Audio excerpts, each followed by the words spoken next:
بسم اللہ الرحمن الرحیم۔ میں نے ایک جاننے والے سے سنا تھا کہ امریکہ میں خاص کر یہودیوں کا ایک بہت بڑا پروپیگنڈا ہے کہ وہ ان نصارہ کو یعنی کرسچنز کو کہتے ہیں کہ گاڈ کا حکم ہے تمہارے لیے کہ تم ہماری پروٹیکشن کرو گے، اور تم اگر ہمارا ساتھ نہیں دو گے، ہماری پروٹیکشن نہیں کرو گے تو پھر گاڈ تم سے ناراض ہوگا۔ تو اسی چکر میں اصل میں یہ آئے ہوئے ہیں۔ جس دن کرسچنز کو احساس ہو گیا کہ ان کے ساتھ جھوٹ بولا گیا تھا، اس دن یہودیوں کی وہ پٹائی ہونے والی ہے جو اللہ کا وہ وعدہ بھی پورا ہوگا کہ قیامت تک ان کے اوپر اللہ تعالیٰ ایسے لوگوں کو مسلط کرے گا جو ان کو اذیت دیں گے۔ تو اس سے پہلے پچھلی صدی کے اندر جو ہٹلر کے ذریعے ان کو عذاب آیا ہے، اور اب چونکہ اللہ کی بات سچی ہے ان کے اوپر کہیں نہ کہیں سے آئے گا، اور اس کے بعد آگے جا کے جب مسلمانوں کے ذریعے خاص کر جب یہ عیسیٰ علیہ السلام کا نزول ہوگا، اس وقت جو یہودیوں کو گاجر مولی کی طرح کاٹ دیا جائے گا۔ تو یہ سازش یہ کر رہے ہیں، سازشی لوگ ہیں، ہمیشہ سازش کی ہے انہوں نے، وعدہ خلافیاں کی ہیں، جھوٹ بولے ہیں، اور مسلمانوں کو انہوں نے تکلیف دی ہے۔ تو ان کے اوپر بڑا سخت وقت آنے والا ہے۔ تو اب میں آپ کو ایک ویڈیو سناتا ہوں، ابھی چونکہ عمران خان صاحب کے یہ مہم شروع ہوئی ہے، تو جہاں یہ اچھی باتیں بھی کرتے ہیں وہاں یہ دین کی آڑ میں جو باتیں کرتے ہیں، میں صرف ان کے اوپر ہمیشہ جو ہے کمنٹس دیتا ہوں کہ دیکھو یہ اللہ کو بیچ میں لا کے یعنی اللہ کو فراڈ کرنے کی کوشش نہ کرو، وہ تمہیں پیس کے رکھ دے گا، اور اسی نے تمہیں یہ موقع دیا ہے، کیونکہ جب اس کے ساتھ تم نے غداری کی، اس کے ساتھ تم نے دین کے ساتھ بے وفائی کی، اس کو چھوڑ کر جب دوسروں کے سامنے تم جھکے، وہ جو کسی نے کہا کہ تو جھکا جب غیر کے آگے تن تیرا نہ من، تو اس انداز سے یہ جو بات یعنی یوتھ کو پھر ایک دفعہ یعنی اس کلمے کی بنیاد کے اوپر کہ پاکستان بنا تھا، پاکستان کا مطلب کیا، لا الہ الا اللہ، اس وقت بھی دھوکہ دیا گیا تھا، کیونکہ جنہوں نے یہ نعرہ لگایا تھا انہوں نے لا الہ الا اللہ کا مطلب نہیں بتایا تھا،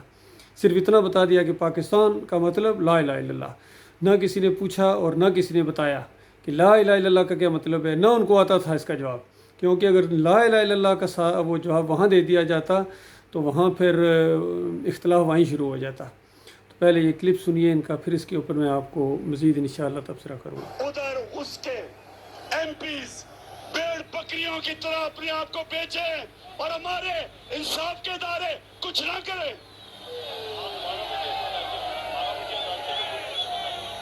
عدالتیں ہماری رات کے 12 بجے کھل سکتی ہے، تو ان چوروں کو کیوں نہیں ڈسکوالیفائی کرتے؟ ایک تو سارے پاکستانیوں سن لو، سارے پاکستانیوں سن لو، یہ جو لوٹے یہ آگے سے کسی بھی حلقے میں آئے الیکشن لڑنے کے لیے تو آپ نے ان کا بندوبست کرنا ہے۔ یہ ضمیر فروش، یہ وہ لوگ جو اپنے ملک سے غداری کرتے ہیں، اپنے آئین سے غداری کرتے ہیں، اپنے حلقے کے لوگوں سے غداری کرتے ہیں، ان کو آپ نے وہ سبق سکھانا ہے کہ ساری زندگی لوگ ڈریں لوٹا ہوتے ہوئے اور ضمیر بیچتے ہوئے۔ تو میرے پاکستانیوں، میاں والی کے لوگوں، آج یہاں میں کھڑا ہو کے اپنی ساری قوم کو ایک آخری پیغام دینا چاہتا ہوں۔ آج یہ فیصلہ کن وقت ہے۔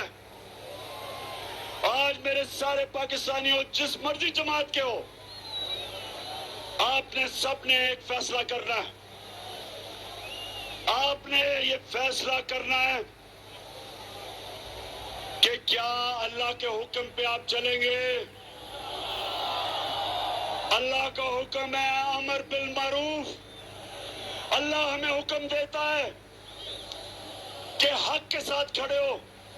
باطل کے خلاف کھڑے ہو، اچھائی کے ساتھ کھڑے ہو، برائی کے خلاف کھڑے ہو، چوروں کے خلاف کھڑے ہو، اور جو چوروں سے جہاد لڑے ان کے ساتھ کھڑے ہو۔ اللہ نے سنے میاں والی کے لوگوں اور پاکستان کے لوگوں، اللہ نے آپ کو حکم کیا ہے کہ جب بھی